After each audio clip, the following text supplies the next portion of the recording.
to say.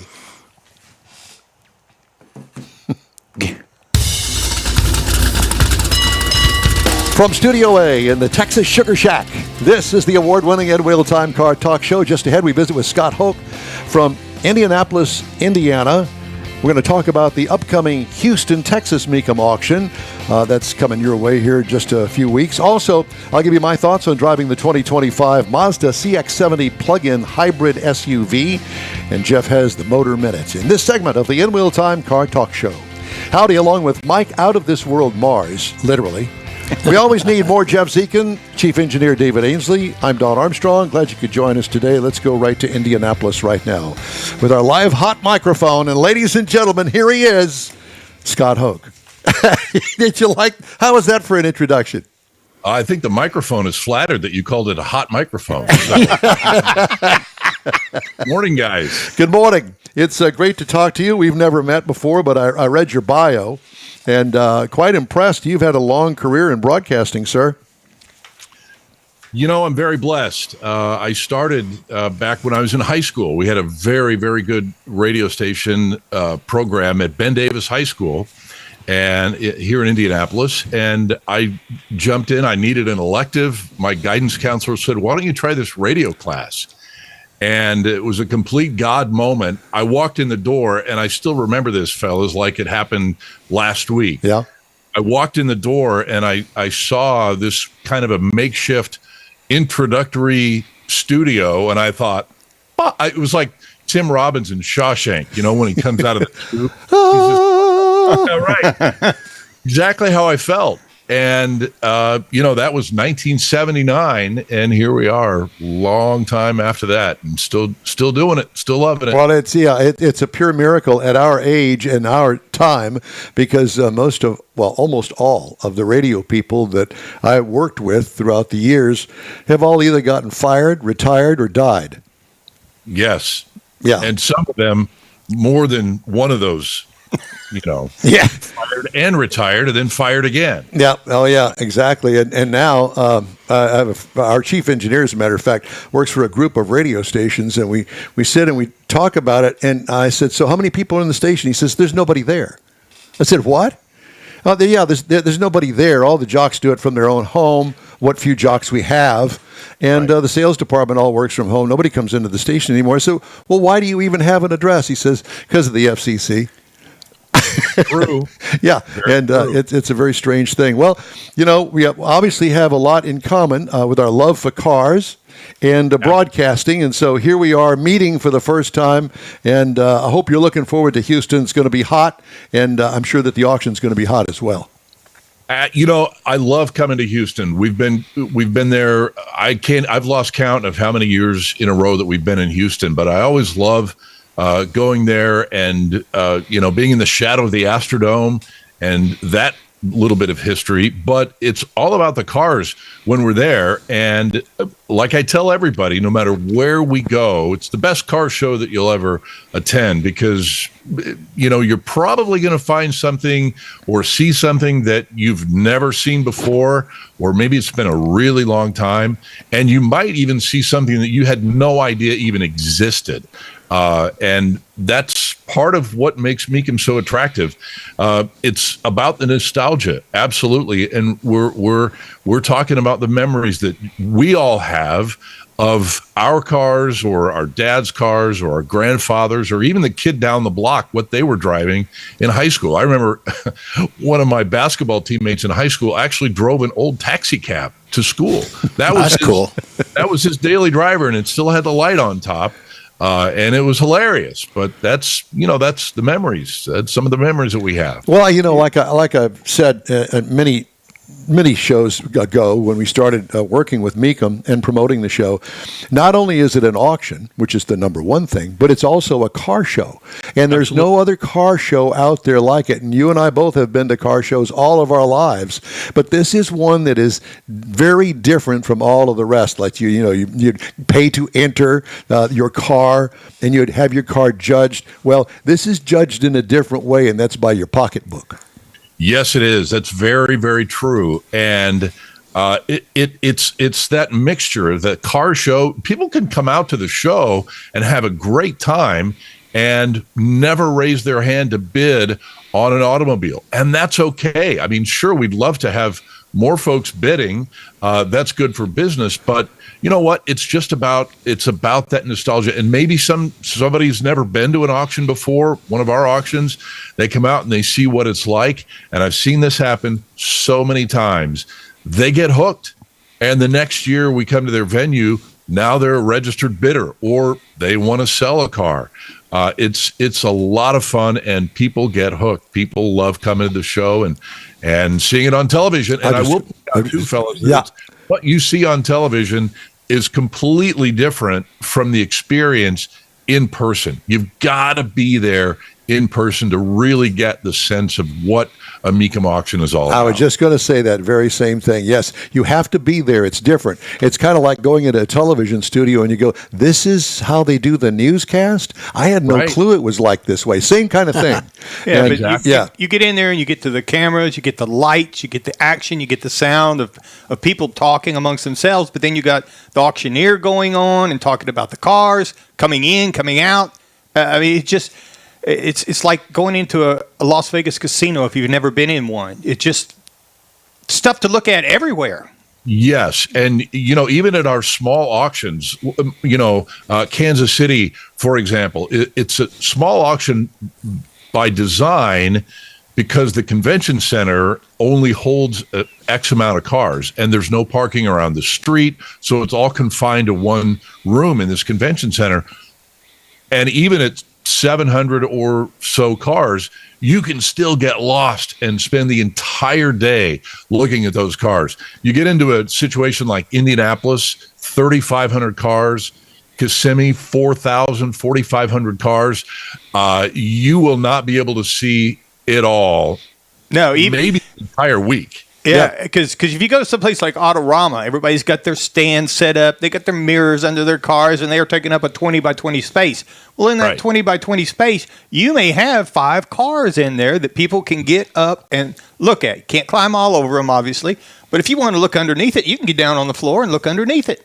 Absolutely. It's a completely different type of show that just takes it to the next level. Every year we have, some sort of a collection that you guys bring to Houston that piques the interest of so many. Either they pick and choose or buy the whole collection. You got anything like that going on this year?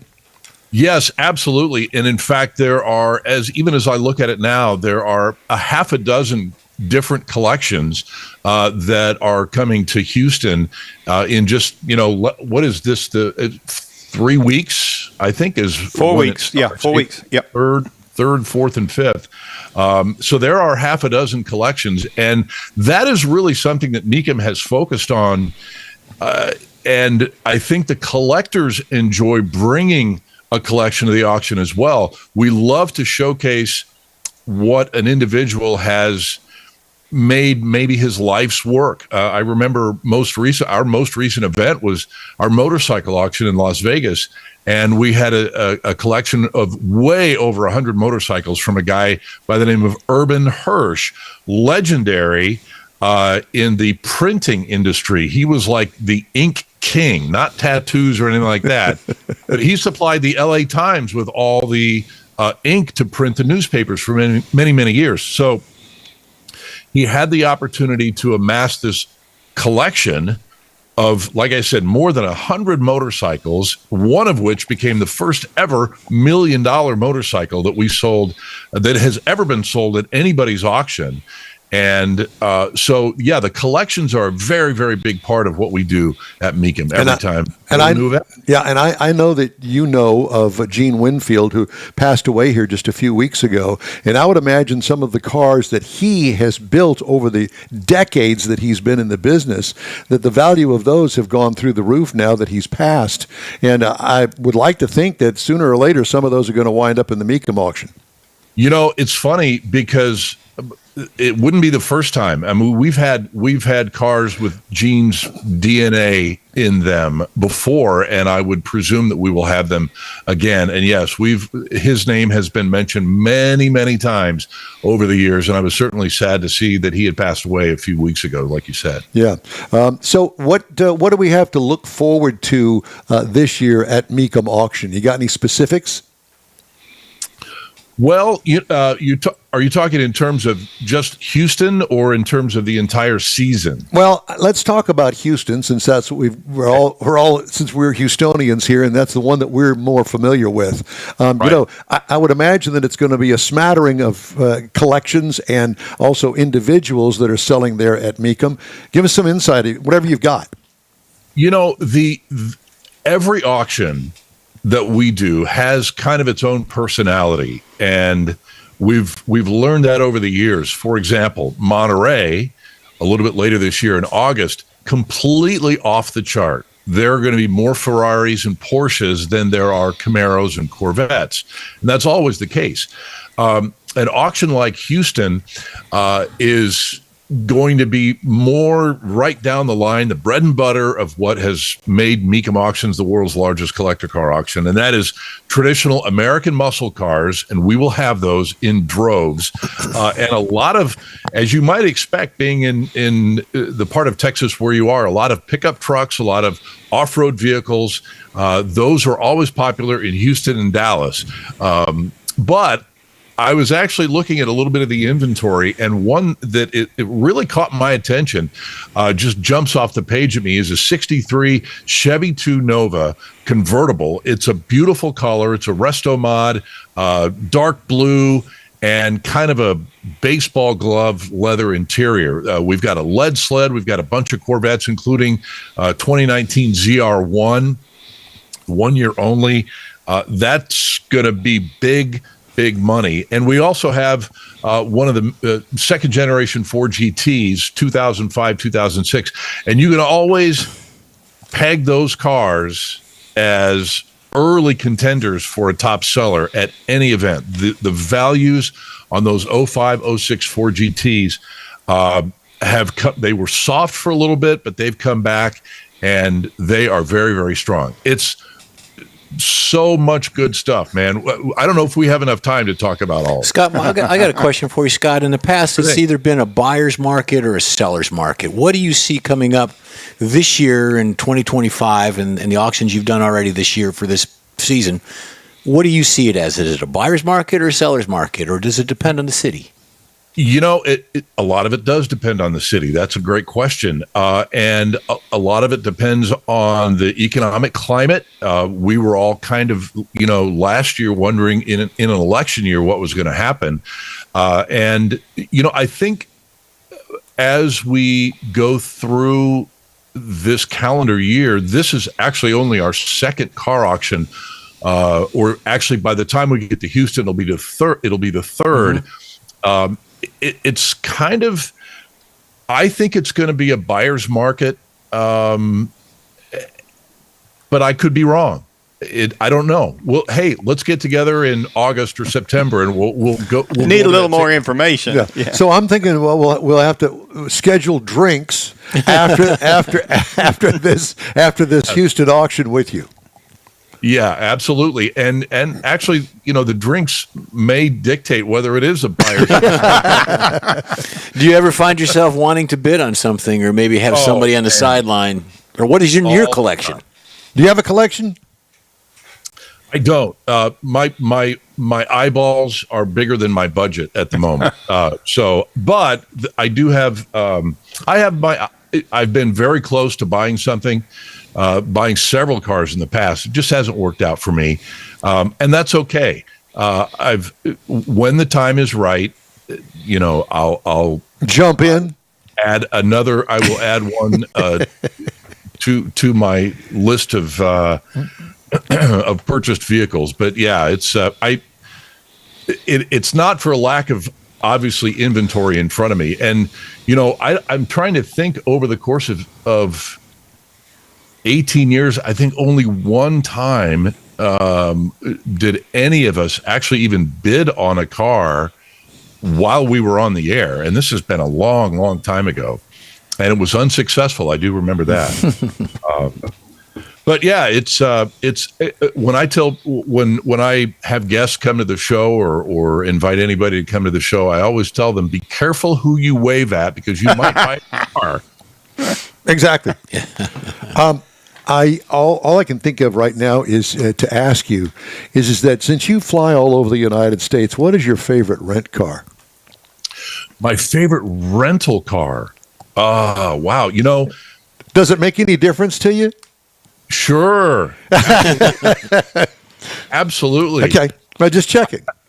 I got stuck last year, and I won't tell you where it was, but I actually forgot to make my rental car arrangements until the very last minute. So right now I'm thinking trains, planes, and automobiles. Oh, well, it was worse than that. Oh, Lord.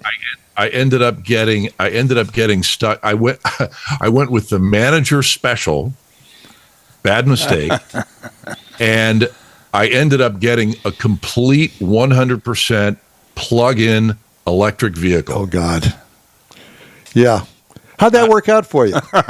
Well, not great. Yeah. Fortunately, it wasn't a large venue, and I didn't have to drive a lot back and forth from the hotel. And fortunately, there was a charging station at the airport that I could use to charge up. And I'm glad I got there early because it took 90 minutes. I want to say my car was at 60% when I brought it back to the airport. It took 90 minutes to recharge that 40%. And I'm thinking those 90 minutes of my life I'll never get back. No. Exactly. So, well, we're looking. I will say this to answer your question. I don't mind driving a Challenger or a Charger. Love that. Mustang every once in a while, but it's sometimes dependent on the inventory, to be honest with you. Yeah. Well, Mecum auction coming up here in just about 3-4 weeks, Mars? Yeah, 4 weeks from today. 4 weeks from today. So we look forward to seeing you at the Mecum auction this year, sir. And it's great to have you. I will love to meet you guys in person, and we'll talk more cars when that time comes. And thank you guys for having me. We can I appreciate do that. it very much. It's a real pleasure, Scott. Take care of yourself. Thank you, Scott. Thank you. Okay. Thanks, guys. You bet. Just ahead, a review of the 2025 Mazda CX-70 and Jeff's Motor Minute. All that and more right after this quick break. The Tex-Mex dining experience is defined by Lupi Tortilla, your destination for Texas's best beef fajitas and frozen margaritas. Since 1983, Lupi Tortilla has served authentic and time-tested recipes made with the freshest ingredients. Atmosphere is part of the award-winning experience at Lupi Tortilla, all developed in a little house near Highway 6 and I-10 in West Houston. Visit any of the Lupi Tortillas and you'll see the same attention to detail in each and every location. Start your Lupi experience with queso flammeado and guacamole, along with a classic frozen margarita.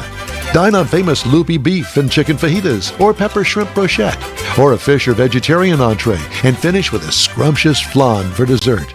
Find Lupi Tortilla in Houston, College Station, Beaumont, Austin, San Antonio, and Dallas-Fort Worth. There's a Texas location near you. The recipes are authentic and time-tested. The ingredients always fresh.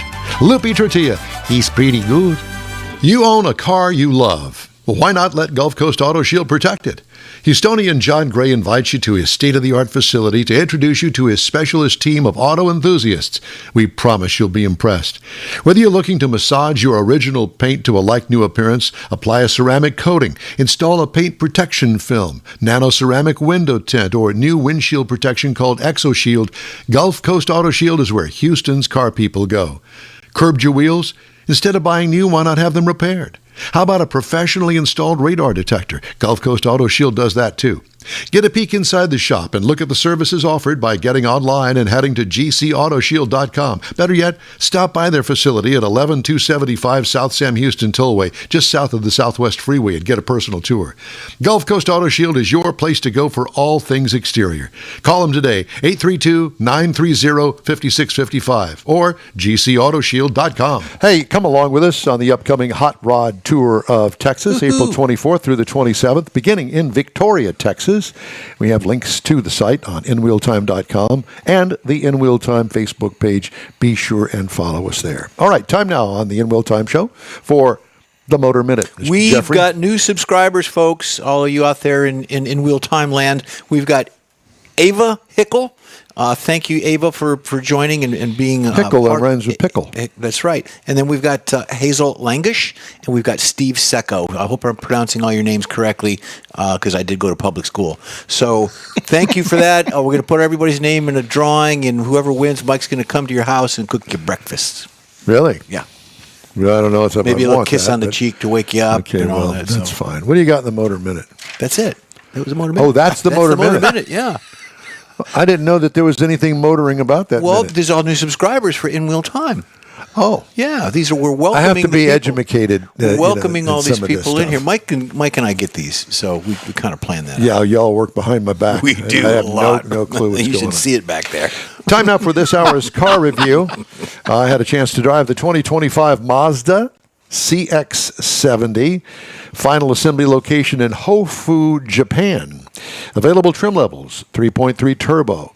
The preferred, then the premium plus, the 3.3 turbo S premium, the PHEV premium, and the premium plus. Spit it out. Now, have you got all that? You're supposed to have Can we memorized start all I'm trying of to that. take that notes one. over here.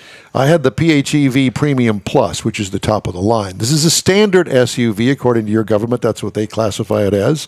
PHEV means plug-in hybrid electric, if you were wondering. Seats 5 people. It's all new for 25. It slots between the 50 and the 90, CX50 and CX90. It's basically a 90 without the third row. Does that make sense to you? The 90 is the third row. Right. Same vehicle. Yeah. Yeah, okay, that's good though, because a lot of people like me don't like to have that third row in that size of vehicle. Well, you know what? If you got kids, if you do a lot of, taking the baseball team to practice and all that stuff, that's great. Absolutely. But for us old men, or the grandkids are older and they don't like that little small seat and won't get you still back have there. grandkids around? Yeah, still got. How old are the Yeah. grandkids now? Youngest one's 18 now. So he's not a kid anymore. Well, they're Just still saying. they're still in school, They so still I act consider like them one. kids. Yes. This has what is considered a melting copper metallic exterior, copper, and the interior is red Napa leather. Now think about that for a minute. We have a copper exterior and a red leather interior. Sounds European. What? Sounds European. I know I'm old school. I'll admit that. But I'm thinking, okay, the black is the only other color available. So I was thinking, maybe something of a tannish or whatever. This doesn't offer that. Sounds luxurious. Exterior features, beautiful sheet metal design that's easy to look at, easy on the eyes, well balanced with signature Mazda grille, great big thing in the middle of it. Smooth, conservative rear hatch design. Wheels coincide with the trim level. Big and beautiful, baby, big and beautiful. What I liked the conservative styling. What could use improvement? Nothing. I mean, the thing looks good. Interior highlights, beautiful quilted look seat stitching, has a luxury look to it. High quality interior trim pieces include faux wood and a patterned metal finish. Standalone infotainment still is more complicated than it needs to be. Clamshell center console is nice, departure from the usual stuff. Cargo and trunk room, well, the cargo room, it's big back there. CX-70 only offered in the 2-row seating, so plenty of room here. Space for luggage and golf clubs back there. You could have a party back there, is what I'm saying. Sit Indian style. Oh, yeah. It's all good. What I like, the overall high zoot design and materials. What could use improvement? Deep red leather interior does not dance well with the copper exterior. That's my opinion. 2.5 liter inline 4-cylinder engine with a plug-in hybrid system. Together, it gets 323 horsepower, 369 pound-feet of torque. Transmission, it's an 8-speed automatic. Tow rating, 3,500 pounds, which is pretty good for this thing. Yeah. Manufacturer's miles per gallon rating, up to 56 miles per gallon when you have the battery charged. But remember, this is a plug-in hybrid electric, so you got to plug it in to charge it up. It doesn't run off the engine like some of the others. Without that, it gets 25 miles per gallon. I got 28 over 417 miles. 28 miles per gallon over 417 miles. That's pretty good. Yeah, it's not bad. But I didn't plug it in. Oh, well. What I liked, it only goes 26 miles on electric only. I don't know why I put that under the what I liked, because it's not much. So you have to ask yourself, is it worth it for the extra charge to have a plug-in hybrid to only go 26 miles on the electric only? Follow me? Yep. Yeah. How much does it cost for that extra 26 miles? Yeah. Over the just standard gasoline motor. That's getting 23 miles to the gallon. 25. 25. Okay. What could use improvement? Under certain scenarios, transmission didn't know what to do at times. Turbo lag became annoying at times. Ride and handling, sports car-like handling, that whole Mazda thing, right through all of the different models of Mazda's lineup. What could use improvement? Adjustable damping. That would be nice. Ride's a little stiff, but it's a sporty kind of ride, which is what Mazda is really all about. Base trim price, $57,450. Price is tested $59,275, but you can get into the gasoline-only model for, drum roll, $40,445, which I think is really good for the gasoline-only model. Competitors, Honda Passport 42.4, that's a gasoline-only model. Jeep Grand Cherokee 60,490 for their PHEV, and the Subaru Outback only goes for $29,010, but it's a gasoline-only version. So there were very few to compare it head-to-head to. That's why I kind of put them all there into the same category, because they are all two rows. But this one is a large cargo area back there in the two row. So that's my review of the 2025 Mazda CX-7. Perfect. Did you like it? I liked it. Mars, did you have this car yet? Not yet. You'll be getting it on Friday night next week at 10:30 at night. Why so early? Well, just because I hate for the guys to have to go all the way back to Dallas at 10:30 at night, so I try and get it a little as early as I can. You could offer to put them up. Let them spend the night over there in Naderville. It'd be an experience for them. I don't think Alba's going to pay them that much. You could sit out and listen to banjo music. It'd be great. Oh, yeah. Out back. Get the barbecue pit out. Do you have banjo players over there? We could probably find some. Let me just say. Oh, my God. If you dare want to get in touch with us, you know what you're going to be subjected to now. Shoot us an email. The address here is info@inwheeltime.com. It's time now for a quick break on the In Wheel Time Car Talk Show. All right. Are you on board? Yeah. What shirt are you wearing today? I'm wearing my Bull shirt. He's got a Bull shirt. Boy, that's a nice one. Isn't it? Yeah, that's a nice shirt. It's a nice shirt. Maybe we can get some new shirts one of these they'll days. be in next week. They're actually done. Are they like that? No, ours are made out of copper. Man. Copper. I got the copper on the mind now. Apparently so. In Real Time Talk Show continues after this. Pro-Am Auto Accessories has been serving Houston's auto enthusiasts since 1984, providing world-class products for sports cars, European sedans, and American muscle. Pro-Am is known as the place to go to find exclusive and hard-to-find parts and accessories. Pro-Am is one of the very first distributors in the USA for brands such as Recaro, Redline, Momo, Corbo, and Simpson. Located in the heart of Houston's premier retail and service corridor, the Galleria area, Pro-Am's walk-in storefront includes an 8,000-square-foot warehouse, showroom, and installation bays. Pro-Am not only sells parts and accessories, but also offers installation and service. Pro-Am is now reaching a worldwide audience through Pro-Am.com, taking its local reputation to the rest of the world. At Pro-Am Auto, you'll be dealing with a small group of professionals who truly want to help you with your automotive needs. If you don't see what you're looking for on the website, call and Pro-Am will lend you a hand. Pro-Am Auto, 6125 Richmond at Green Ridge in Houston's Galleria area. Call them at 713-781-7755. It's time for the 47th Annual Corvette Chevy Expo in Galveston, Saturday and Sunday, March 15th and 16th at the Galveston Island Convention Center. This premier indoor event features iconic Chevrolets, from classic Camaros to America's sports car Corvette. See over 135 displays, automotive vendors, and unique finds at the expansive swap meet. You'll also see the all-handmade Galveston Craft Show, featuring over 100 local artisans. Be part of this Chevy celebration, March 15th and 16th. For tickets, visit CorvetteChevyExpo.com. Mecum Auctions, the world's largest collector car auction company, returns to Houston, April 3rd to the 5th at NRG Center. Join us for the fun, fast-paced, high-energy Mecum experience with 1,000 vehicles up for grabs. For avid collectors, first-time buyers, and enthusiasts of all ages, there's something for everyone. Bring home your dream car. Register to bid and buy spectator tickets now at Mecum.com.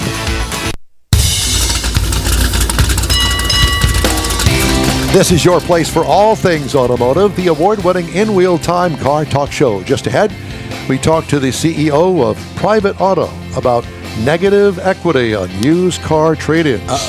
Later, Jeff has the racing calendar. Mars has This Week in Auto History, and I'll get you caught up on the stories making automotive news headlines this week. Howdy, along with Mike Out of This World, Mars. We always need more Jeff Zekin. I'm Don Armstrong. Glad you could join us. Chief Engineer David Ainsley will be joining us at Hemi Hideout here in a few weeks. We just scheduled that.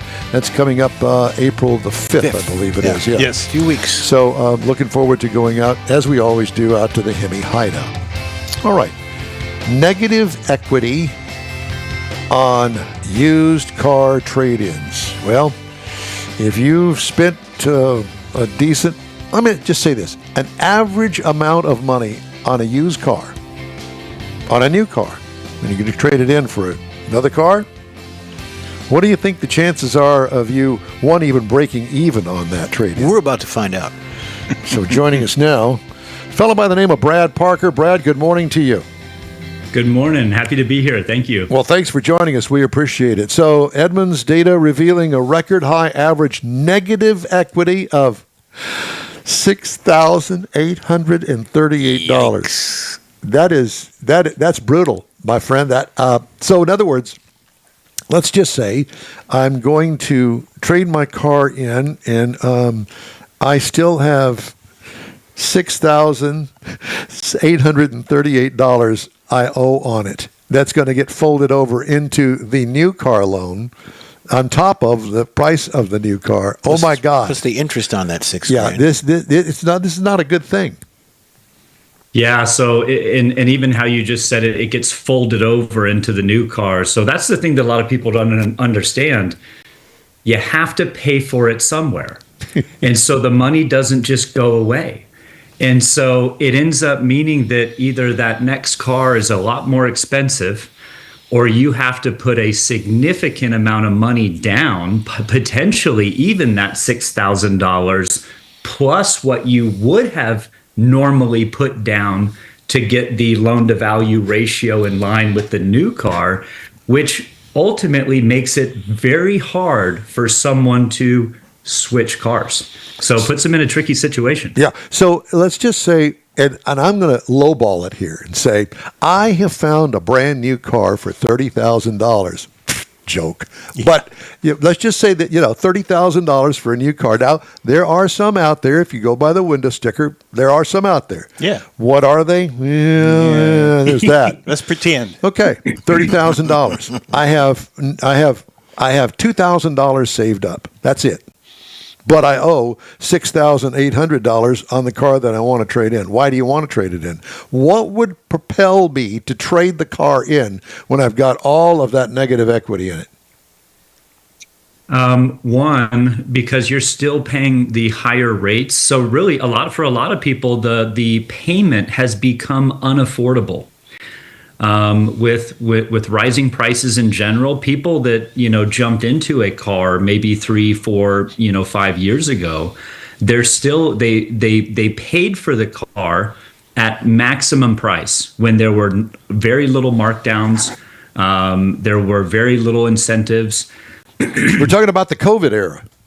That's right. Yeah. So you kind of bought at the peak, in essence. And so you paid almost the highest price for that car. And in some cases, depending on if you bought a luxury car, there may have been basically a premium that you paid on top of Yes, exactly. Yeah.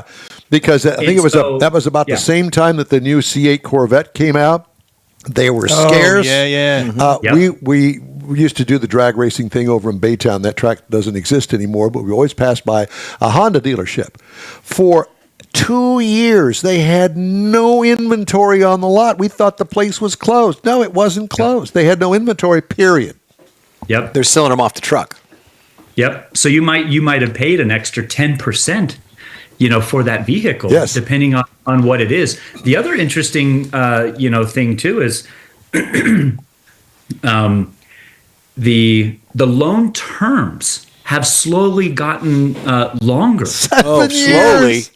Oh, well, yeah. I mean, yeah. So the 7 years, for a car loan seems crazy, and based on the rate of depreciation, and so now the appearance of affordability was present at the time, even though the price of the car was the highest ever, the payment seemed affordable. But now when you go to trade that car in, it's a rude awakening on the actual value of the car. And so, all right, so then you shop around, you find out, oh my gosh, I'm so upside down in the car, I'm going to have to hang on to this car for a while longer. Mm-hmm.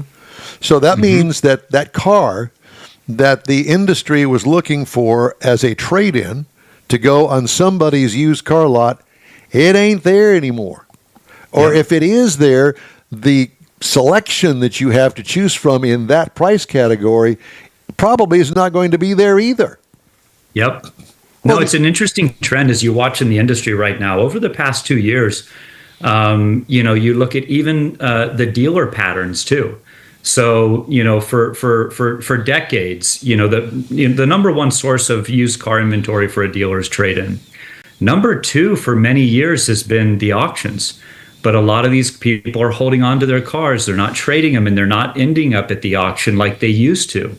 And so this is why you've seen all these cash offer portals showing up everywhere. Everyone's trying to buy, dealers are trying to buy those cars direct from the private street sellers to supplement their inventory, because the normal flow of inventory is not there, used car inventory. And now with the tariffs sitting on our shoulders, waiting to happen, we're gearing up for basically catastrophe in new car sales. In turn will be used car inventory to be able to sell that. And what bank is going to loan you over the value of a car? I don't know. I mean, all of these things are all lining up to not be good for buying a car. You're right. And there's a couple things to unpack there. It's a couple kind of two pressures coming at the consumer on this one. Maybe I'll start with the banks. You mentioned the banks, how they're actually experiencing a higher level of default right now, which means now they are mitigating their risk more, and they're pulling back on some of their loan portfolios or how much they are lending right now, which makes it harder for the consumer because it's harder to qualify for a loan in order to get it with a lot of the banks. Now, as you mentioned, the tariffs, it is going to create some short-term difficulty for new vehicle sales. On two fronts, it's going to put more downward pressure on margins for dealers, but it's also going to increase prices for consumers. Now, we're all hopeful that interest rates will come down at some point.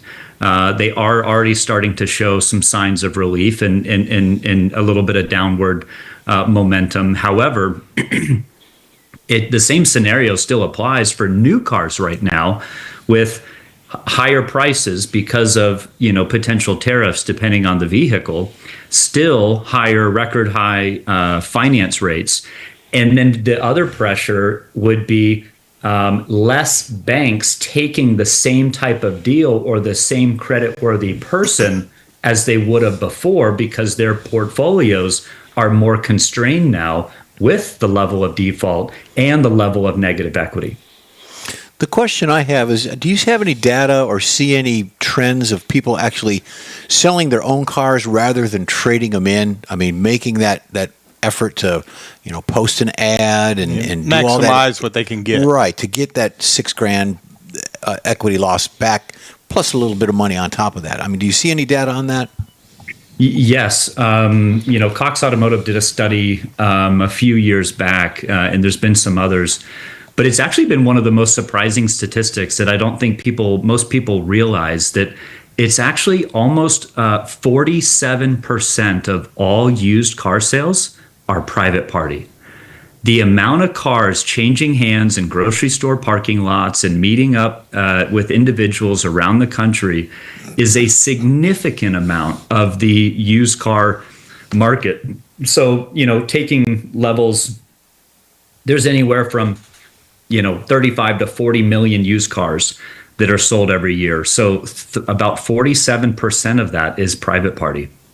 Wow. I'm just thinking of the everyday guy that has a good, not excellent, not off the charts credit rating, and he goes to buy a new car at the dealership. Let's just say, because the price of the average price of a new car, I think, is like $45,000. It's a lot of money. Again, you can find something a lot less than that, but most people say, "Oh, I want the leather interior. I want the sunroof." Well, all of that. Yeah, I want certain things I want in my car. And we all know that manufacturers don't make regularly a cheap car, an entry-level car, because they want the extra money, just like the person wants the extra bling on the car. So now we've got, let's just say, an average price of $45,000. I used to be able to afford $45,000 in my credit rating, but now, because I'm upside down on my car that I want to trade in, and because of other bills that have happened, high interest rates, all of the other things, the pressures among us that have really kind of twofold, threefold since the COVID crisis, what are we going to do? We don't have the credit rating. So if you don't have the credit rating, chances are the bank is going to be going, I think we're going to pass on this person. Now what do? You go and find a lender, but the interest rate on that is going to be double the amount. Yeah. Well, I just ran the numbers on that one. Just a normal 60-month payment for that car right there at about 8% interest is over $900 a month. Wow. And just for that 45, and if you think, and I thought, and that's a pretty conservative number. I mean, man, to use cars under 50,000 are, not many of them now. Yeah. And you haven't got the insurance yet either. Well, that's right. Yeah. That's a whole nother one too. That's like probably double from what it used to be. Right. I mean, now you're talking a house note or what used to be a house note. That's right. Yeah. And that's why, they've had to try to extend these loan terms just to make it affordable, but it ultimately sets a lot of people up for failure. And I think it's around 30%. Black Book did a study on it. It's between 25 and 30% of people that are currently experiencing that negative equity. And I think it is that number around that, 5,000, 6,000 that you mentioned. But I think that's where we're starting to find some success with, private auto is, it's funny. I'm not anti-dealer either. I bought a bunch of cars from dealers. I still do. But I also buy a bunch of cars from private individuals. And it's always been just a very clunky and awkward process. Meeting up with them, how to transfer the funds. But I think the titles. What's that? And then you got to transfer the title. That's right. And it's kind of like, we need something official. Like I'm sure we need like a bill of sale or something, or like, especially if the amount is over $5,000. I mean, if it's under $5,000, all right, use cash or use a payment app.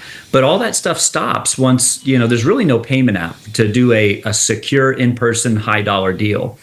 And so, I guess to your point about private party and these people, it's a way for them to get fair market value for their car on their own. So instead of paying trade-in or wholesale and maybe losing 15 to 20% in some cases or more on the vehicle, now instead of that money going to someone else, they have a chance of putting that money back in their pocket by going direct to the private party and ultimately being able to, pay off that loan faster by recouping more of fair market value for the car by going direct to another consumer. Yeah, and then there's the consignment lots where you park your car and you sell your car with a bunch of other cars, like a dealership, but you pay a percentage once you sell that car to the person that you had the lot. So let's talk about Private Auto. What is it that your company does? Yeah, so think of Private Auto like Marketplace without scammers and Venmo without limits. That's one way to compare it. I like it. And I like your sense of humor. I mean, because like that's, you know, I've sold tons of cars and bought tons of, vehicles. And no matter how many times you do it in the private party, that first text message, that first inquiry, it's like, oh, is this guy a scammer? Right, exactly. That's exactly what you're thinking. Well, that's the mindset of what we're living through right now. So how do we get that removed from our mind, and we find that, Brad Parker, CEO of Private Auto, he's going to handle the deal for us? Yeah, no, and I think that's another thing that makes us different. We're more of a technology layer that enables two people to safely and securely do a deal really without the middleman. So unlike other companies that are more of an escrow agency or an online dealership that are kind of physically acting in the middle and assisting with the deal, our technology allows two people to spin up a deal. They verify their identity, and we do things that, honestly, it's been a wild journey, because private party is the armpit of all transactions. You don't know if buyer's legit, seller's legit, car's legit, or the money's legit. You don't know if anything's legit. Exactly. Yeah, exactly. And so we've had to adopt technology that allows us to verify that individual with even cell phone detection, that it's not a burner, a SIM swap. It actually matches them with the carrier network. It even does driver's license scan, selfie check. Once they are connecting and doing, if they are going to move funds, it does name matching on the bank accounts to make sure that person is the same one that owns that bank account. But we also have things around the vehicle and title. So it comes with a history report. We can actually do a direct DMV title check through the platform. And if the seller says they have the title, it'll scan it, compare it to the person that says they're the owner, and it'll do a scorecard based on what the DMV record says for that individual. Questions on that? Yeah, I got lots of questions. So if I'm buying a 69 Camaro from somebody up in New York City, New York City, then obviously, I don't have a way to validate all that personally. So I could come to you and say, I'm trying to understand. I'm fixing to buy this 69 Camaro up here. I need some help to get it done. Yeah. We've actually, most people, that's been most of our customers so far, is the long distance private party deal. Because you have the ability, just with the verification, you have some peace of mind and some trust and transparency that person is who they say they are. So just that as a starting point. Number two, on the vehicle and the ability to do the title scan and check is a whole nother layer of transparency. And I think that's what this is about. Today transparency is pretty low. We're raising the bar of transparency for these deals to allow people to make a more educated decision on purchasing that vehicle.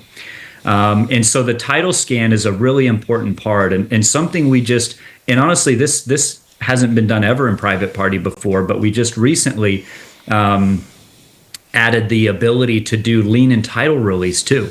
So somebody with a private party seller can have a car with a loan, sell it privately, and we'll be able to detect that loan, verify it, even structure the deal for the two people, and we can accommodate negative equity. So if that person is underwater, the seller would need to deposit that amount of money, and then it would allow the deal to close.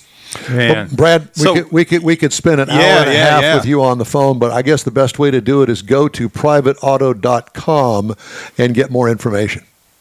That's the place. You're the man. That's what we need. It's a pleasure to talk to you, Brad Parker. We appreciate the time this morning. You bet. Thanks so much. Appreciate it. Thank you. Hey, Jeff has the racing calendar coming up. Mars has This Week in Auto History, and we'll have some auto news headlines for you. And Real Time Car Talk Show continues after this. The Tex-Mex dining experience is defined by Lupi Tortilla, your destination for Texas's best beef fajitas and frozen margaritas. Since 1983, Lupi Tortilla has served authentic and time-tested recipes made with the freshest ingredients. Atmosphere is part of the award-winning experience at Lupi Tortilla, all developed in a little house near Highway 6 and I-10 in West Houston. Visit any of the Lupi Tortillas and you'll see the same attention to detail in each and every location. Start your Lupi experience with queso flameado and guacamole, along with a classic frozen margarita. Dine on famous Lupi beef and chicken fajitas, or pepper shrimp brochette, or a fish or vegetarian entree, and finish with a scrumptious flan for dessert. Find Lupi Tortilla in Houston, College Station, Beaumont, Austin, San Antonio, and Dallas-Fort Worth. There's a Texas location near you. The recipes are authentic and time-tested. The ingredients always fresh. Lupi Tortilla, he's pretty good. You own a car you love. Well, why not let Gulf Coast Auto Shield protect it? Houstonian John Gray invites you to his state-of-the-art facility to introduce you to his specialist team of auto enthusiasts. We promise you'll be impressed. Whether you're looking to massage your original paint to a like-new appearance, apply a ceramic coating, install a paint protection film, nano-ceramic window tint, or new windshield protection called ExoShield, Gulf Coast Auto Shield is where Houston's car people go. Curbed your wheels? Instead of buying new, why not have them repaired? How about a professionally installed radar detector? Gulf Coast Auto Shield does that too. Get a peek inside the shop and look at the services offered by getting online and heading to gcautoshield.com. Better yet, stop by their facility at 11275 South Sam Houston Tollway, just south of the Southwest Freeway, and get a personal tour. Gulf Coast Auto Shield is your place to go for all things exterior. Call them today, 832-930-5655 or gcautoshield.com. Hey, you're going on the Hot Rod Tour of Texas. Be sure and follow the In Wheel Time team when we join over 300 other enthusiasts. Beginning April 24th, we trek across the state.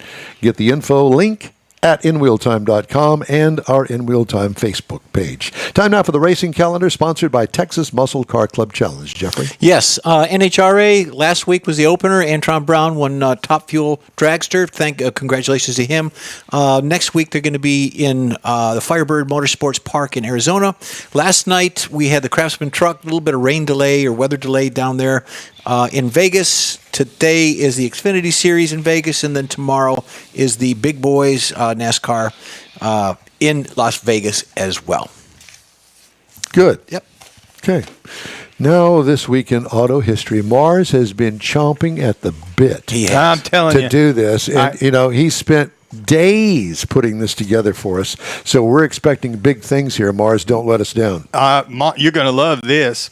So this week, March the 11th, was the first armored car robbery in America. That's what I was looking for right there. This happened in Pittsburgh. The Flathead Gang actually ambushed a Brinks armored truck. Now, what do you mean? Did you call it the Flathead Gang? That's I could not find out why it was that. I think it's because of their hats, but I could not find out why. I was going to say the Flathead Ford V8 was probably big at the time. First thought, but no, that wasn't it. So, but typically back then, if you were going to rob something, you would take your guns and you would overpower the bank or the whatever. But this is an armored car. So they stole 500 pounds of black powder and dug a hole in the road and buried it. And when the truck rolled over it, they blowed it up. It's an IED. And that's how they got. That's how they got in the armored car. First IED. So March the 14th this week, the Ford Edsel, the first Ford Edsel rolled off the production line. Now, a lot of people figured that this vehicle failed because of poor marketing and economic downturn, but it was also the design.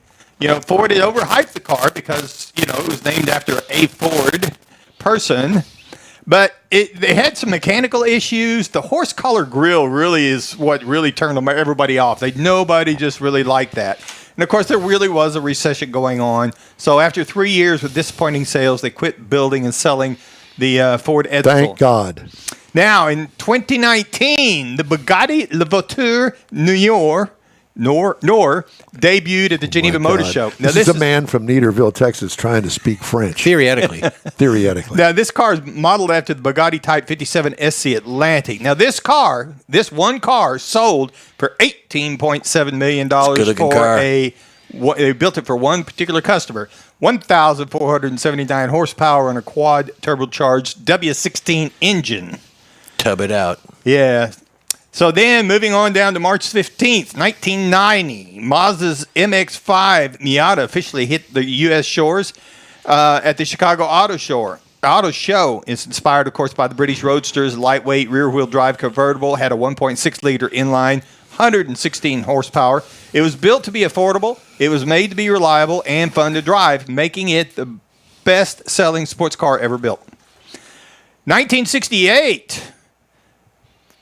The Love Bug movie was released. Now, I brought this up because Herbie, the beloved Volkswagen, has become sort of an icon in the automotive world. Everybody knows who Herbie is. Herbie was a 1963 Volkswagen Beetle Deluxe sunroof sedan, which is a model 117. Had the VW L87 pearl white paint, which I didn't even know VW could do that from the factory. Pearl white paint. Mm-hmm. Yep. That's kind of a no. There was no pearl paint on any Volkswagen Bug that I knew of. The person that painted it, their name was Pearl. Got it. All right. Mini Pearl. Anyways, red, white, and blue striping, along with the number 53 on the hood, the doors, and the trunk. Of course, he had several stand-ins for some of the different stunts that he had to do until they finally, with the remake and some of the TV shows, Herbie finally jumped the shark, and that was the end of Herbie.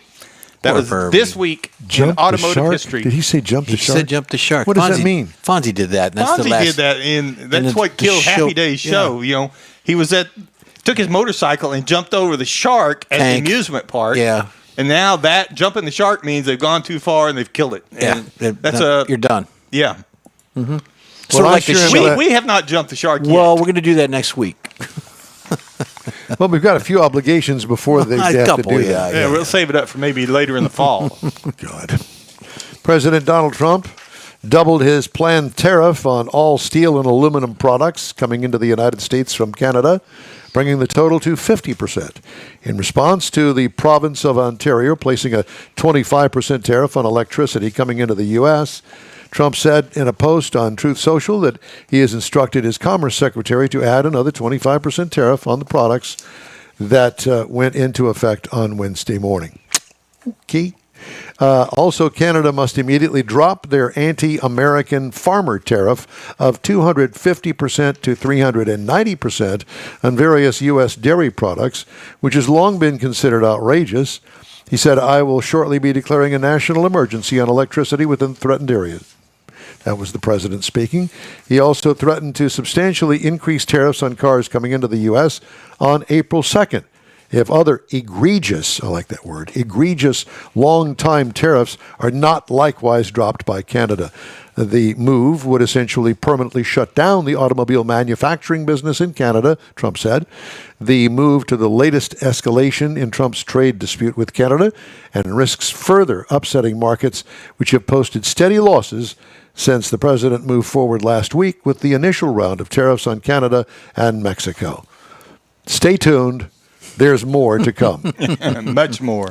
And Ford Motor Company this week is stockpiling parts that comply with the U.S.-Mexico-Canada agreement, reassessing cross-border operations and telling suppliers to keep shipping under existing contract terms as it weighs the impact of tariffs. That's the latest word from the automaker to its producers as the industry grapples with 25% tariffs on steel and aluminum imports imposed March 12th, and another looming 25% tariffs on Canada and Mexico set to hit the auto sector April 2nd after the month-long reprieve. Again, stay tuned for more news. We'd love to hear from you. Shoot us an email. The address here is info@inwheeltime.com.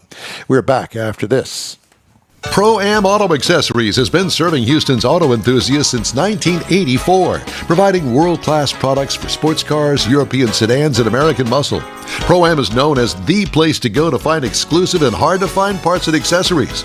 Pro-Am is one of the very first distributors in the USA for brands such as Recaro, Redline, Momo, Corbo, and Simpson. Located in the heart of Houston's premier retail and service corridor, the Galleria area, Pro-Am's walk-in storefront includes an 8,000-square-foot warehouse, showroom, and installation bays.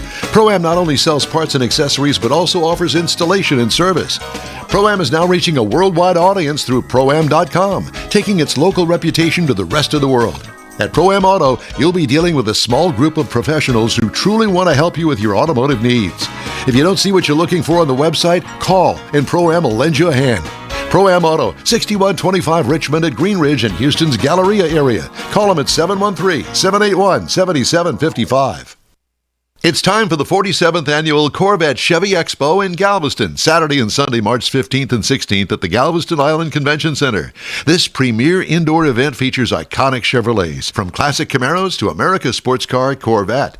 See over 135 displays, automotive vendors, and unique finds at the expansive swap meet. You'll also see the all-handmade Galveston Craft Show, featuring over 100 local artisans. Be part of this Chevy celebration, March 15th and 16th. For tickets, visit CorvetteChevyExpo.com. Mecum Auctions, the world's largest collector car auction company, returns to Houston, April 3rd to the 5th at NRG Center. Join us for the fun, fast-paced, high-energy Mecum experience with 1,000 vehicles up for grabs. For avid collectors, first-time buyers, and enthusiasts of all ages, there's something for everyone. Bring home your dream car. Register to bid and buy spectator tickets now at Mecum.com.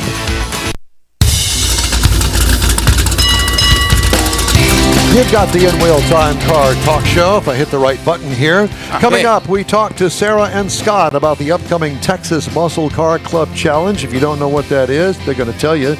Jeff will bring us some of his car culture with road trip arguments. I know you've never had one. No. Mr. Mars reviews the 2025 Subaru WRX TS. Howdy. Along with Mike Out of This World Mars, we always need more Jeff Zekin. I'm Don Armstrong. Hey, thanks for joining us. David Ainsley's out today, but he'll be joining us. Let's see. His next opportunity is going to be the Hemi Hideout. We're going to be doing a remote broadcast from the Hemi. Mm-hmm. It's going to be always on fun. April the 5th. April 5th. April 5th. That's, 3 weeks? Mm-hmm. 4 weeks, something like that? It's a month before Cinco de Mayo. And I know that we're looking forward to that at Los Tios. We always like to celebrate there. Yeah. Because it doesn't take that long for the ambulance to get us home. Or the sheriff. Well, hopefully the sheriff's not going to be involved. We can invite the sheriff. All right. Do we have our guest yet, Mr. Morris? Working on it. Okay, fine. Little glitch in the glitch. I've got some recalls to tell you about. Right. We're going to start with this story about recalls. Ford Motor Company CEO Jim Farley's total compensation fell 6.1% last year to only $24,861,866 after the automaker failed to meet quality and electric vehicle sales targets. According to the automaker's annual proxy statement, Farley's base salary was unchanged at $1.7 million, while his stock awards increased about $300,000 compared with a year earlier because of an accounting formula change. Oh, yeah. They're going to Creative spend it accounting. some way. Quality remains an issue with the company. The company has said it sacrificed some profits last year to improve launch quality, and Farley said the next few years will be critical in Ford's quest to drive down warranties. So, with that in mind, we start with the recalls. The Ford Maverick for 2022 being recalled because of a loss of drive power from undetected low battery. Ford Mustang Mach-E 21 to 22 model years, high voltage battery contactor may overheat. We continue on with Ford Motor Company with a high voltage battery short circuit in the Ford F-150 Lightning battery electric vehicle 22 to 24.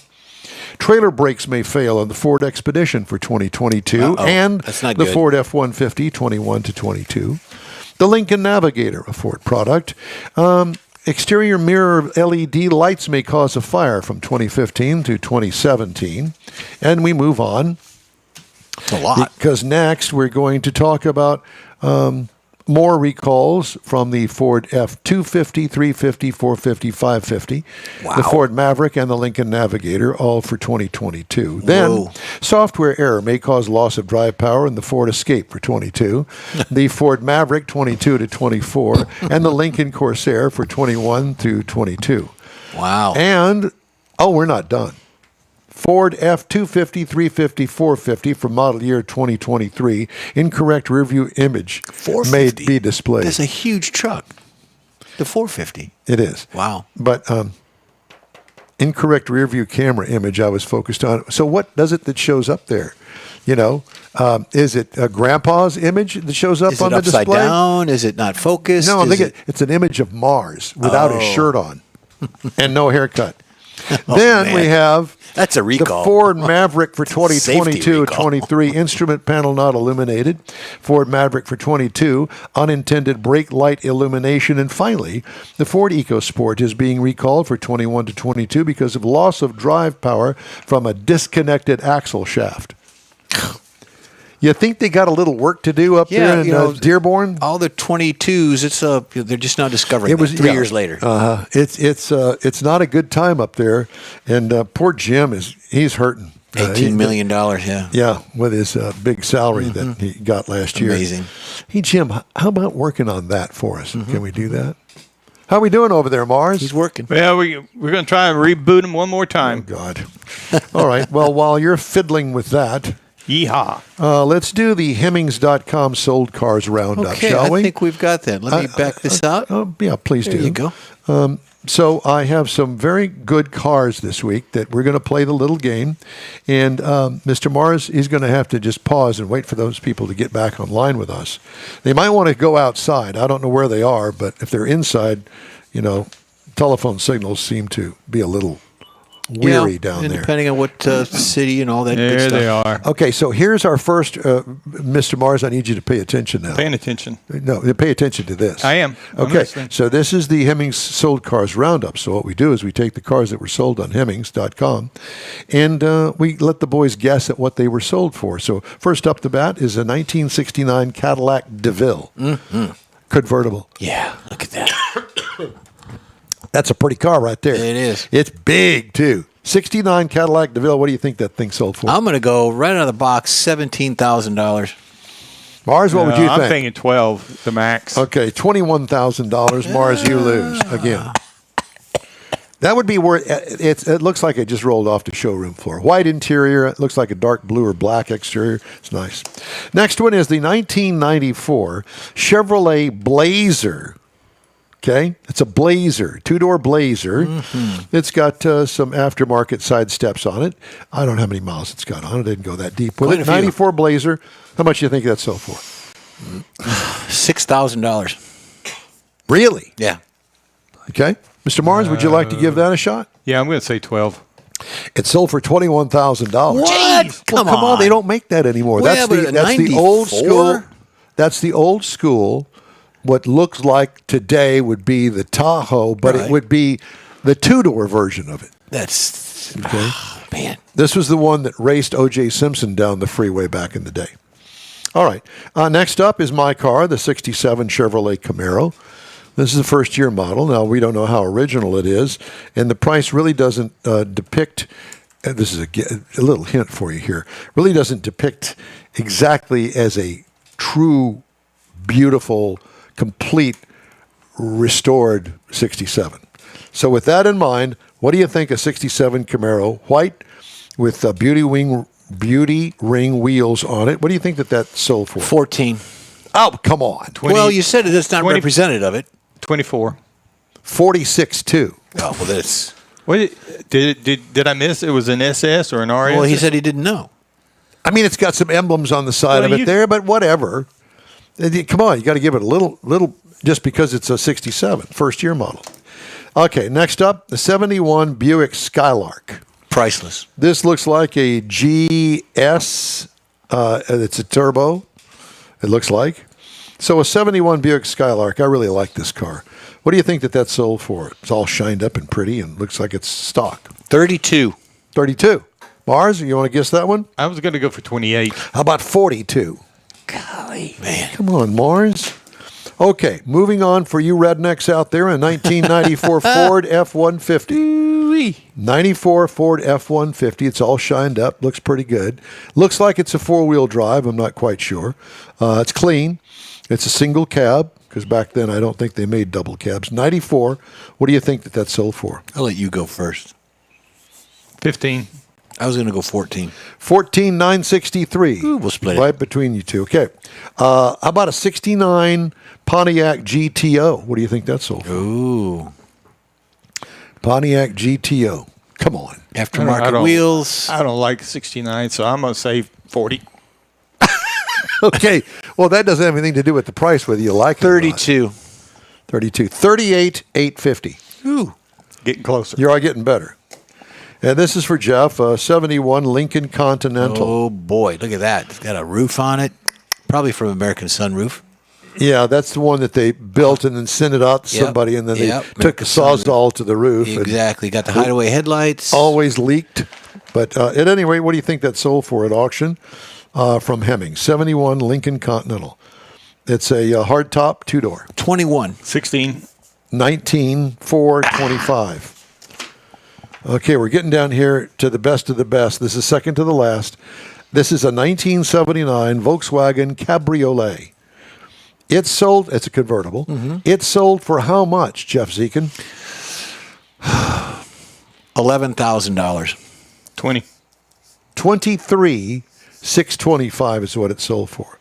Now, we're going to go to Nederland, Texas. Yeehaw. And we found it on the used car lot down there, and it's a 1973 Citroen SM. Citroen SM. Don't ask me what SM stands for. I know what it You sounds. can use your imagination as SM. I've got an imagination. I know you do. So what do you think that 73 sold for, Mars, down at the I'm used car still lot? trying to figure out how to spell it. Okay. I would say 14. How much? 14. 14? 17. Well, guess what? It sold for 14.7. You know why he knew it? 'Cause he bought it. He's been scouting it off for a month and a My half. neighbor's car there. Oh, God. Gee whiz. So that's this week's Hemmings used car sound. All right. All right. Well, it looks like we've somehow finagled some sort of a deal here with the Don't Texas ask. Muscle Car Club Challenge. Don't ask. We got him. That's it. Was it your problem, Morris? I'm not sure. Sarah and Scott are on the line with us. Good afternoon. Well, depends on where you are, but we're just going to call it a morning afternoon. How's that? It's lunchtime. Call it mid-morning. Okay, mid-morning. We'll go with that. How are y'all doing? I'm good. Yeah, we finally hear you. Well, you're not at the drag strip, so apparently it's not that good, and you're talking to us. That's next weekend. That's next weekend. Okay, We so open next weekend. tell everybody what is the Texas Muscle Car Club Challenge. Let's define it. Good. Texas Muscle Car Challenge is the largest club-on-club drag racing association in America. Clubs will compete against each other, whether it's a small club with 3 or 4 cars or a large club like ours that has 30 cars. It's divided into different categories depending on the size of your club. 5A is the largest, 3A is the smallest, and then we have a 4A, which is in between. We also do individual, so you can sign up for what we call driver's rewards and compete individually against other drivers that are signed up for driver's reward. But the main emphasis is club on club or team on team, however you want to term it. Huh. Well, so how you don't go to every NHR race across America. How do you select where you go drag racing? A lot of it is, I'll give you a brief overview of how I did the schedule this year. Please, yes. I called a number of tracks throughout Texas and Oklahoma, kind of presented to them what we do. It's a bracket racing association, Right. so presented that to them, told them what we're about and how our fee setup is. Gave them the opportunity to give us some dates that work for them. A couple of tracks weren't interested. Some tracks, like we're going down to Houston this year. We've never been there. I've been there to visit, to check it out, but we've never been there to race. They're interested in having us. Some tracks we've been to before. They're interested in having us back. So we've kind of spread it out this year where we're going to Houston, we're going to San Angelo, we're going up to Thunder Valley in Oklahoma, but we're also staying around the Metroplex and going to Extreme and going to the Motorplex because we've been there before. So that's kind of how we, like I said, a lot of it's up to the track if they have open dates that work for our schedule. We don't want to race in July and August. It's too hot. As you know, the tracks get greasy when it gets hot. So we're trying to avoid those months, so to speak, unless we absolutely have to. And this year, everything worked out where we're not racing in July and August. So when's the first race? First race is a week from tomorrow at Extreme. We open up on Sunday, the 23rd at 9 a.m. And then the week after that, we're down in Temple at Little River. Now, Extreme is south of Dallas, right? Excuse me? The Extreme Raceway, it's located south of Dallas? Extreme Raceway is located in Ferris, Texas. Yeah, right. Okay. Yeah, on I-45 down South Dallas. Okay. I would say it's about 20 minutes north of the Texas Motorplex, so they're pretty close. Very good. Interesting. Okay. And is it an eighth mile or quarter mile? That track is an eighth mile. The only quarter mile tracks we have this year are Thunder Valley is a quarter mile up in Oklahoma, and the Motorplex is a quarter mile, of course, down in Ennis. Yeah. Well, it sounds like a ton of fun. I don't know why you wouldn't want to join up and as opposed to going as an individual. This way, you've got other people that not only you compete against, you compete with. And Right. I just it rings all the bells for me, being a longtime drag racing enthusiast. And so I assume that you guys have a set of rules that we all have to live by to race in your league. Yes, the rules we adapt. Most of our rules are from NHRA. We have a few that are our own. The basic rules are safety-wise. We don't want anybody to outrun their safety equipment. Yep. So if you have a fast car, we want to make sure you have the proper safety equipment, whether that's a helmet, whether that's a fire suit, roll cage, whatever. And we check. We don't just, go by the honor system, because as you know, racers will find any crack they can. Do you hear my laughter? Yeah, Do yeah. you hear the laughter? He's The chuckling. honor system. Okay, yeah. Hey, Once an outrage, I go check. all of the regular Lay's potato chips seem to be gone this week out of the honor system, and there's no money in the kitty. What gives? Somebody stole the Lay's. That's it's funny you say that, because I say it's kind of like you leave a cookie on the counter, tell your kids you're going to be gone for a couple hours, and hope that cookie's there when you get back. That ain't going to happen. Yeah. Yes, because we know how we are. Right. Yeah. And technically, if I had my way, and I've been doing this a very long time, everybody, regardless if they're in the stock class or in the fastest class, would wear a helmet.